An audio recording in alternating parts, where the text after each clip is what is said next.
Myth, the legend, the man that created all of you see around here, brought comic books to the Middle East. It is, of course, Mr. Rashid Al Farouk.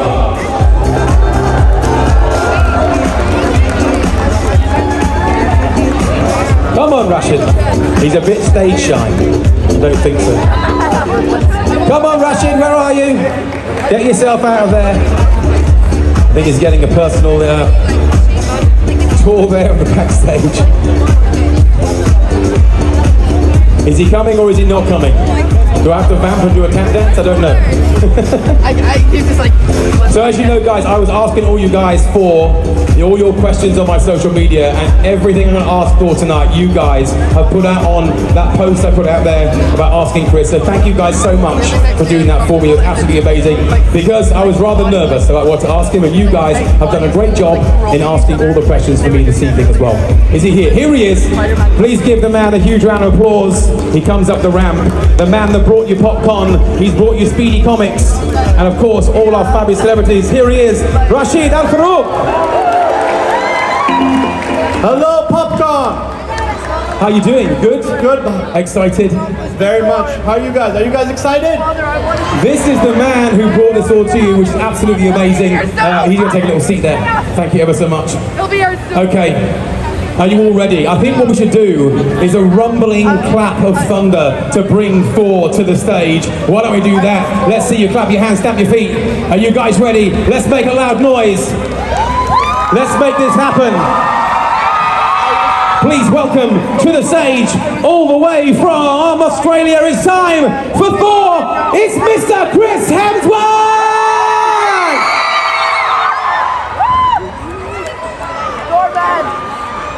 Hello. G'day, mate. How are you doing? Doing very well, thank you. Good to see you all. Have a little seat here. I'll sit you on this side here. There we go. Wonderful. Okay. Everybody, Chris Hemsworth. Wow. So, Chris, first time into Dubai at a con? First time at a con, yeah. I've been to Dubai a few times, but the first time at an event like this, and I've got to say it's wonderful to see you all, and thank you all for coming. So you've only been in Dubai a short amount of time today. When you were last here, what did you visit? Anything special? I've flown in and flown out on the way to somewhere, and I would love to come here and spend a bit more time. And we were discussing this today about I'd love to do the indoor skiing, love to do the skydiving, the deep dive, the scuba dive. There's so many activities here I'd love to be a part of, so next time for sure. So obviously Dubai is quite heavy on the map. I mean, everyone knows where Dubai is, and there are some amazing things here. The Burj Khalifa, obviously all of the fountains, and lots of activities to do here as well. So we would love to have you come back and get yourself involved here. Bring the family, have some fun. I'm sure Rush will sort out the hotel. Won't you, Rashid? This will be my tour guide. You're Always. going to take care of me. So Chris, we obviously had lots of posts going out this week. They went crazy, and you guys, give yourself a huge round of applause. You got out there, you asked the questions. We are here to answer them for you. So the first one that's out here, I got this asked quite a lot. It was, if you could be any other superhero, who would it be and why? I've been asked that before. I would say I'd love to be Iron Man. Yeah. Just because it's the highest bar, it's the highest bench to reach, and what Robert Downey did with that character was inspiring to every single one of the Avengers, and he set the standard, and so it'd be an honour to tackle it. I'd be ashamed to attempt it and disappoint him, but out of respect, I'd love to give it a go. Awesome. I think, could they get a suit big enough for you though? You're a rather large man. I think it's a CGI suit. I think they'd figure it out. Oh, don't give us a bad... you ruined it for me now. So, Dr. Rashid, this is obviously all from you, and I want to say a huge thank you for making this all happen. I know, you've been around in the business here for a long, long time. What inspired you to create such an event like this? Firstly, I would like to thank Their Highnesses Don't forget the boys. Sheikh Mohammed bin Zayed Al Nahyan, His Highness Sheikh Mohammed bin Rashid, His Highness Sheikh Hamdan bin Muhammad, His Highness Sheikh Maktoum bin Muhammad, and my boss and brother who's no longer with us, His Highness Sheikh Rashid bin Muhammad, for always giving us the courage to do what we do in this life. And you know, nothing is impossible. Even impossible is spelled impossible. And my wife, who is not here today, but she is the main inspiration with my family and my kids, and my love for comics. Thank you. So you've been around with comics for a while. You obviously have Speedy Comics down in City Walks. And how has that been? I mean, obviously, since Chris has been announced, I'm sure you've been inundated with people going grabbing Thor comics and lots of different bits and bats in there as well. I had to even send my copies. People were harassing me for it. Yes. Absolutely amazing. So I understand as well in your shop you have this vault, and inside this vault you've got some pretty special things inside. I know we were discussing backstage that we were talking about these really expensive books that you have. What is the most expensive one that you have, and what is it? Well, I have a Superman #1, but I think after today, when I get Chris's signature on my first appearance of Thor, I think that's going to be probably the crown jewel in the vault. Amazing. So Chris, if you could personally have a superpower, what would that superpower be for yourself? What would it be? I would choose invisibility, you see. I'd love a bit of invisibility, so it could be really naughty. You join me in that? I'd love a bit of invisibility, it'd be great. Some time travel would be fun, wouldn't it? You go back and rearrange some things, and all for the better, and also talk to the younger version of myself and say, here are the do's and don'ts. You know? What would you say to your younger self, do you think? Oh, that's it. It'd be a private conversation between us. We'll do it later. Have some chicken wings or something. We'll go from there. Okay, so I've got this one here as well. I've been asked this a lot. I mean, I think on the social media, a lot of people ask this, what is your favourite movie you ever made? Look, it's tough to go past Thor 1, you know. It was what kick-started my career. I was living in LA at the time and auditioning a lot, and right when I was about to decide to go back to Australia, this film came about, and ever since then it's kind of been the North Star for everything I've done, and I've been lucky enough to play the character a number of times and do different things with the character, but also in between playing Thor, do many other characters. And you know, the freedom that I've had, that the character has given me, is a dream. You know, if you'd asked me 10, 11, 12 years ago what my dream career was, this is it. So I'd have to say the first Thor was the best experience I've ever had. Absolutely. Talking about movies that you've done, we had a little earlier the Box Tones on stage, rock and roll band here from Dubai, signed to Universal Records. They're pretty naughty. They asked this question to me, and you can answer if you don't want to. If you're not, we'll just beat them up backstage, it's fine. They said, did you prefer playing the role in Thor 4 or the epic movie In the Heart of the Sea? And could you answer that question in the Nantucket accent that you did in the movie? The terrible Nantucket accent. No, I won't commit to that again. I'd say where are the Box Tones? Where are they? Where are you? Down the back over there. They are naughty ones down there. In the Heart of the Sea was a lot of fun, but Thor 4 again, to sort of reinvent the character and do something unexpected was unique for me. And anyone who's not seen In the Heart of the Sea, it's a movie about Moby Dick, right? There we go. Yeah. So it's still in the same. What are your favourite books are here? Okay. So this one also ties in this as well. Are there any actors or actresses that you would dream to work with? I love to work with Meryl Streep. I've worked with Kate Blanchett. I'd love to work with her again. I worked with her in Thor Ragnarok, and it was incredible. And I'd love to do something contemporary with her, and you know, less costumes and less CGI and special effects. Daniel Day-Lewis, George Clooney, Brad Pitt, Gary Oldman. I could sit here all day and just list a bunch of people. They're all quite short actors, then. That's the reason I'd choose them. Yeah, as long as I was taller, then that's the. I don't think many would be shorter than you.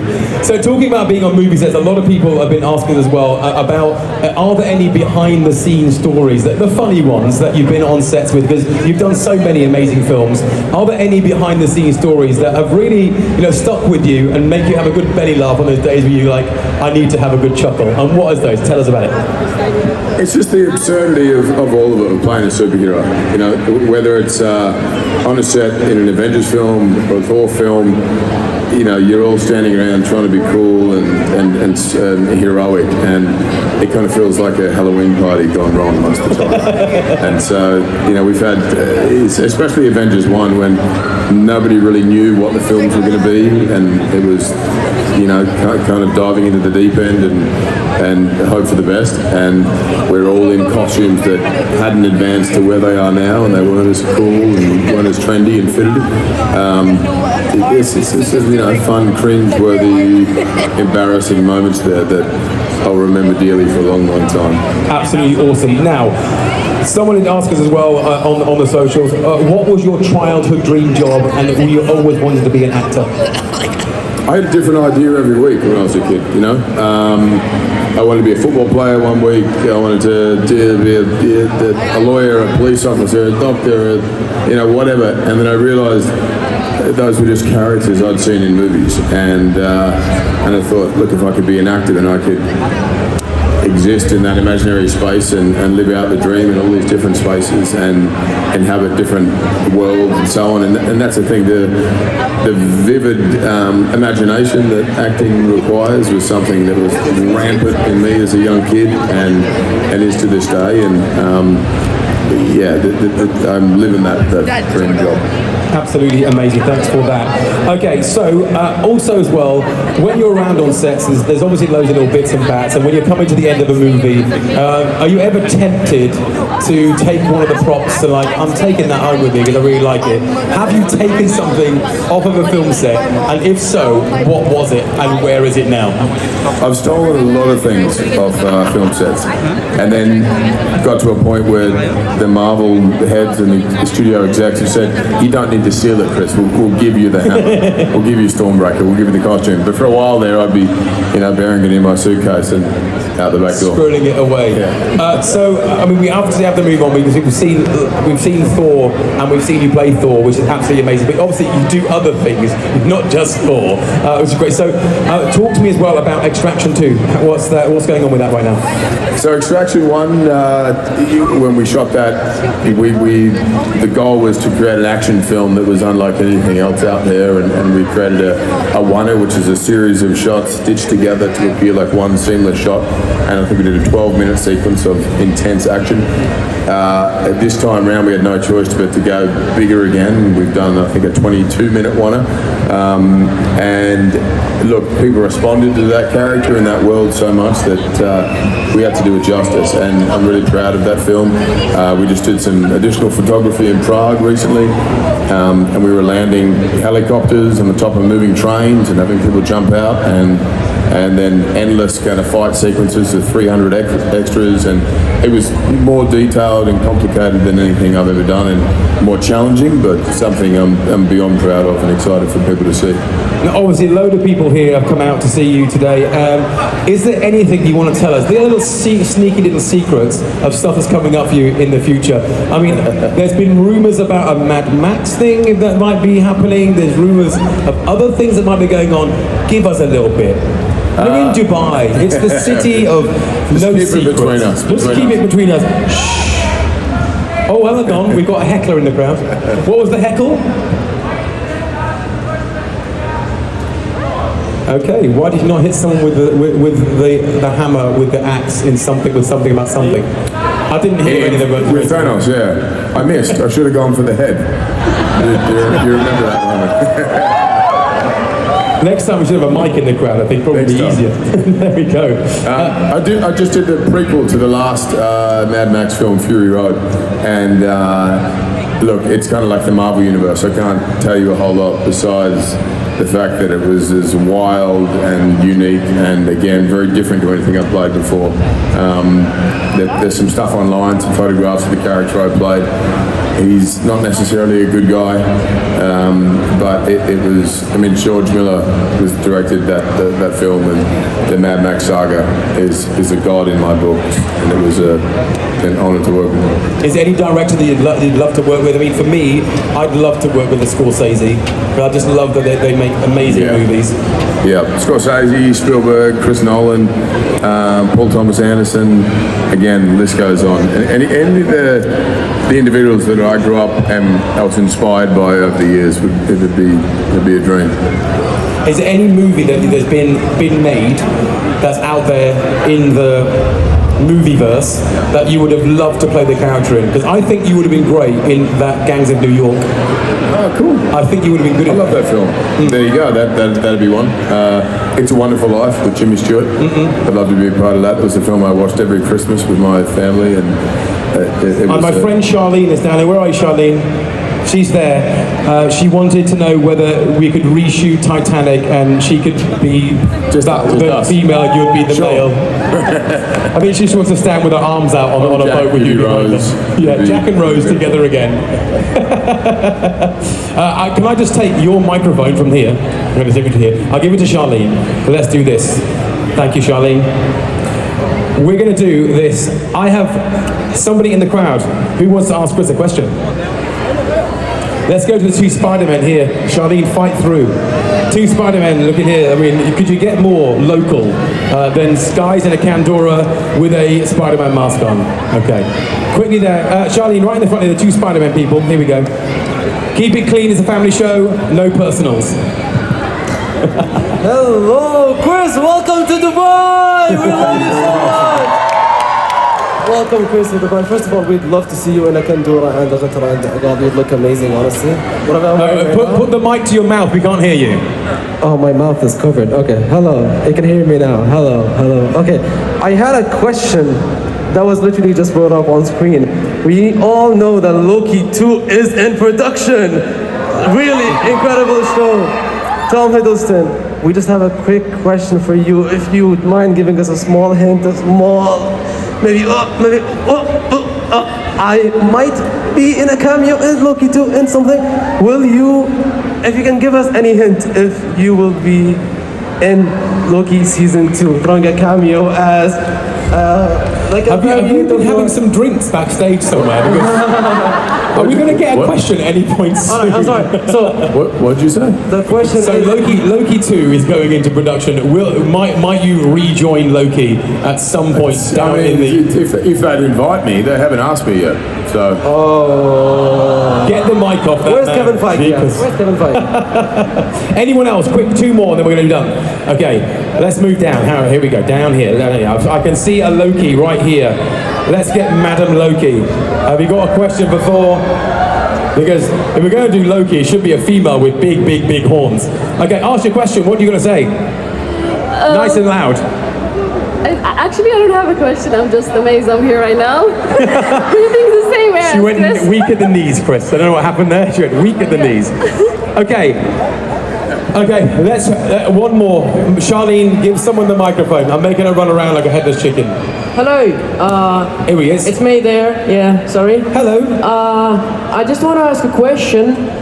You are like a Hollywood star and been on a lot of sets. And I just wanted to ask, what you found what job you found more complicated or funny or like easy to do, the director or the actor? Well, I haven't directed yet. You know, I'd love to. I've acted for coming on 15, 20 years now and loved it. But to direct a film requires, 2-3 years of your life, and acting I love kind of jumping in and out in 4 or 5 month period.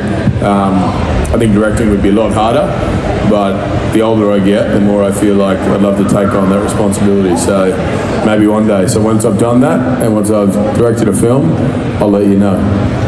And our last question, Chris, is right here with this lady here. There she is. Hi, Chris. How are you? Okay, so my question is, we know that the industry grew a lot, especially during the pandemic. So I just wanted to know, what is the importance of someone like you coming and supporting Comic-Con, PopCon, any of these events, especially in countries like the UAE, and especially in places where it's still growing and it's not as big as, let's say, other Comic-Cons and other events like this? Look, I grew up in a small town in Victoria, Australia, where if you'd said you wanted to work in Hollywood and be a Hollywood star and make films, it would have been a very far off dream, and most people would have laughed at you, as they did, you know, when I was younger. So to come to places where it's that kind of dream is not as prominent, and it's a bigger task and it's a bigger reach, and encourage people and hopefully inspire people to do that and chase their dreams, then it's a complete honour, you know. I had many people that I met along the way that gave me a leg up and advice, and I'm very thankful for. So this is, for me, you know, meeting fans and interacting with people, which I haven't done for a few years due to the pandemic. This is a really exciting time, and I'm very thankful for it. So I'm, you know, a huge amount of gratitude for everyone who has showed up today and shown support for these kind of films and shows and characters. And I love you guys. You know, this is my dream to make films like this and to play Thor. And you know, without the support of the fans, then none of it's possible. So, you know, I'm in debt to all of you, and I thank you very much. Absolutely amazing. Great question. Thank you so much. Right, what we're going to do, one last thing.